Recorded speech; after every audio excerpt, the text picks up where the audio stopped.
personally had lost to LeBron and the Cavs 5 times in the playoffs. And so I was once with the Hawks in '09, twice, I may be wrong on this, but twice with the Hawks in 15 and 16, and then 17 and 18 with the Celtics. Yeah.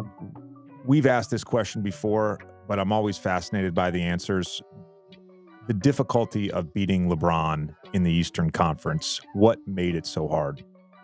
Man, he just had another gear that I feel like individually, you couldn't reach that level that he got to. And when he beat us in Boston, Jason Tatum's rookie year, that we took him to 7. That was the only the series that I played against him that it was competitive in that regard, because everything else he just dominated the teams that I was in. I remember that I was probably in the best shape that I've been in my career. And I share this story with some of the guys when we're talking, and it was game 7, about 4 minutes to go in the fourth quarter. It was still a very close game. And we're getting out of the timeout, and I'm looking at Marcus Morris, I'm looking at Jason Tatum, Jalen, Terry, myself. We're gassed. It's game 7. We're giving everything we have. I'm in great shape, and I'm still just very tired from the game. And I look at the other side, and he's sitting kind of like in the scorer's table, kind of leaning, very casual. He's played every single minute up to that point, and he looked unfazed. He looked unbothered, and to me that was disturbing. The fitness level, the conditioning that he's in.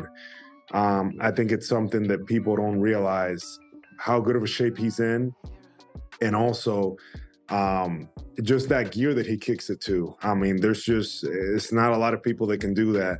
And that there's a reason why he's one of the greats. That team in 18-2, that was the non-Kyrie team, right? Kyrie was with you guys, obviously was hurt at the end of that season and not able to play in the playoffs. So he's essentially has the ball and is manipulating every single offense possession. That's the other part of this, is he's playing every minute, and he's doing it every minute.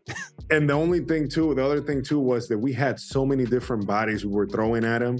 We had Marcus Morris on him. We had Jason on him. We had Jalen on him. Smart, myself, being physical, playing hard, thinking that would kind of wear on him throughout the game. And this guy was still standing strong, at the end of the game. Obviously, some of his teammates came in, stepped up, made some plays, but he played that game every single minute, I believe, of that game 7. I actually wanted to ask you about this. Is there a peak LeBron?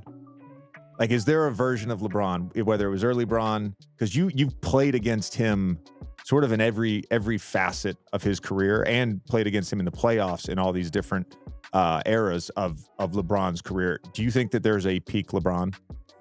Yes. I believe that it was probably his last 2 years in Miami.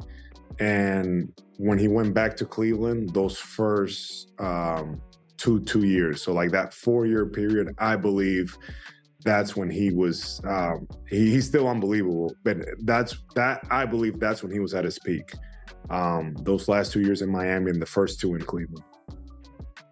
I've actually never heard somebody combine the 2 teams, but I think that makes a lot of sense. What he figured out in Miami, mentally, basketball IQ, he always had it, but learning how to win at that high level, and then going to Cleveland, still in probably prime athletic years, the accumulation of skill. I think that's probably the best answer I've heard to that question.